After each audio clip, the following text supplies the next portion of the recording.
So hello dear student, स्वागत है आपका एक नई क्लास में। आज की क्लास में हम देखने वाले हैं कि एचसीएफ और एलसीएम कैसे ज्ञात करते हैं। ठीक है, आपको दो संख्याएं दी होंगी, उसका एचसीएफ और एलसीएम कैसे ज्ञात करेंगे, बहुत ही सिंपल मेथड में बताने वाला हूं। ठीक है, तो वीडियो को ध्यान से देखना किस प्रकार से इसको हल करते हैं। देखिए, आपको करा कि संख्याओं 6 और 20 का एचसीएफ और एलसीएम ज्ञात करना है। ठीक है, तो इस प्रकार से आपको पहले बना लेना है। ठीक है, तो देखो पहले इसका जो 6 का है और ये 20, इसका पहले हम क्या करेंगे, अभाज्य गुणनफल करेंगे। ठीक है, क्या करेंगे, अभाज्य गुणनखंड विधि से इसको हल हल करेंगे। तो एलसीएम आपको आता ही लेने। ठीक है, देखो यहाँ से क्या करेंगे, यहाँ पर 6 है, किस संख्या से कटेगा, तो पहले आपको ध्यान देना है कि छोटी छोटी संख्या से आपको काटते जाना है। ठीक है, पहले आपको 2 से काटना है, फिर 3 से, 4 से, 5 से।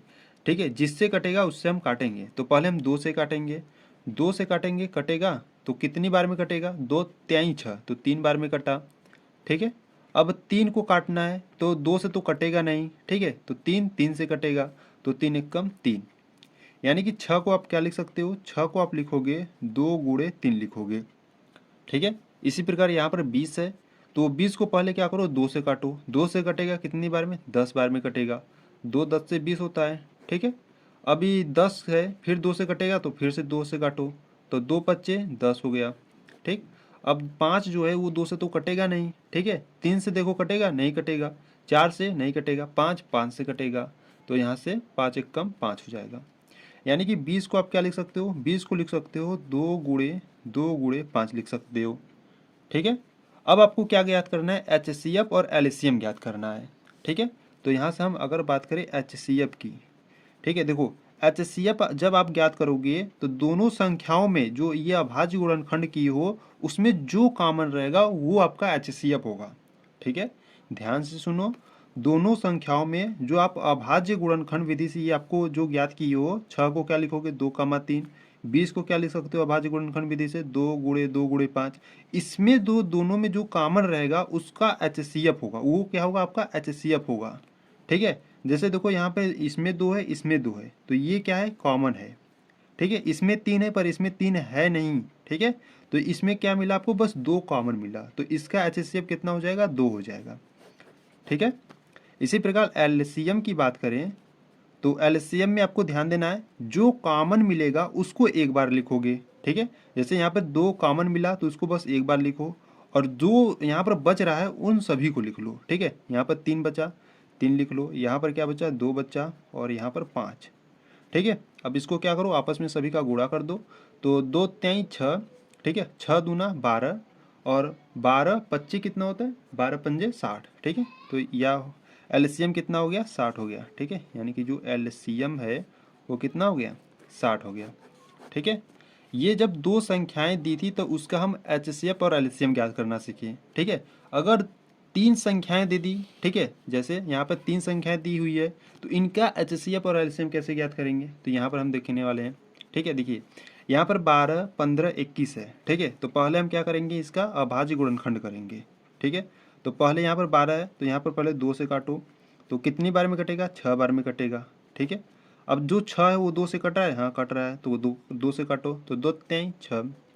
अब यहाँ पे 3 है, तो 3 से 3 कटेगा, यहाँ से 1 आ गया। ठीक है, यानी कि आप 12 को क्या लिख सकते हो, 12 को लिख सकते हो आप 2 गुणे 3 लिख सकते हो। ठीक है, इसी प्रकार यहाँ पे देखो 15 है। ठीक है, अब 2 से तो 15 कटेगा नहीं। ठीक है, 3 से काटो, 3 से काटोगे तो 3 पच्चे 15 होता है। ठीक है, अब यहाँ 5 है, तो 5 एक कम 5, यानी कि आप 15 को क्या लिख सकते हो, 15 को लिख सकते हो 3 गुणे 5। ठीक है, यहाँ पर 21 है, 2 से कटेगा नहीं, 3 से काटो, 3 से कटेगा, 3 साते 21। अब यहाँ पे 7 है, तो 7 एक कम 7। ठीक, यानी क्या यहाँ से 21 को क्या लिख सकते हो, 21 को लिखोगे आप 3 गुणे 7। ठीक है, तो पहले हम क्या करते हैं, एचसीएफ ज्ञात करते हैं। ठीक है, देखो तीनों संख्याओं में जो कॉमन रहेगा वो आपका एचसीएफ होगा। जैसे यहाँ पे देखे थे ना, दोनों में जो कॉमन है वो आपका एचसीएफ होता है। ठीक है, यहाँ पर में देखो इसमें क्या है, 2 है, पर इसमें नहीं है, इसमें भी नहीं है। ठीक है, इसमें आपका 3 है, इसमें भी 3 है, इसमें भी 3 है। ठीक है, तो ये जो 3 है आपका, ठीक है, ये जो 3 है ये क्या है, कॉमन है। ठीक है, तो ये जो 3 है कॉमन है, सभी में है, तो यहाँ से एचसीएफ क्या हो जाएगा, 3 हो जाएगा। ठीक है, और एलसीएम की बात करें तो एलसीएम की बात करें तो देखो जो कॉमन है उसको एक बार लिखो, ठीक है, 3 हो गया, इंटू 3 यहाँ पर कॉमन है तो इसको एक बार लिख दिए। और यहाँ पर जो संख्याएं बच रही उन सभी को ले लो, ठीक है। यहाँ पर क्या बचा 2 गुणे 2, ठीक है, इसमें क्या है बचा 5 बचा, और इसमें आपका 7 बचा, ठीक है। और इन सभी का क्या करो गुणा कर दो, तो 2 3 6, 6 दूना 12, 12 पंजे 60, ठीक है। और 60 और गुणे 7, ठीक है, करोगे तो कितना आ जाएगा 7 गुणे 6 करोगे तो 42, यानी कि यहाँ से हो जाएगा आपका 420, ठीक है। एचसीएफ आपका 3 निकला और जो एलसीएम है यहाँ से आपका 420 निकला, ठीक है। तो इस प्रकार से आप एचसीएफ और एलसीएम बहुत ही आसान तरीके से ज्ञात कर सकते हो। अगर आपको 2 संख्याएं दी रहेंगी तो इस प्रकार से आपको ज्ञात करना है, अगर आपको 3 संख्याएं दी रहेंगी तो इस प्रकार से आपको ज्ञात करना है, ठीक है। तो अगर आपको कुछ भी डाउट है तो वीडियो को थोड़ा सा बैक करो या फिर से एक बार वीडियो को देखो, ठीक है, अच्छी तरह से समझ लो, ठीक है। तो चलो मिलते हैं नेक्स्ट वीडियो में, तब तक के लिए जय हिंद जय भारत।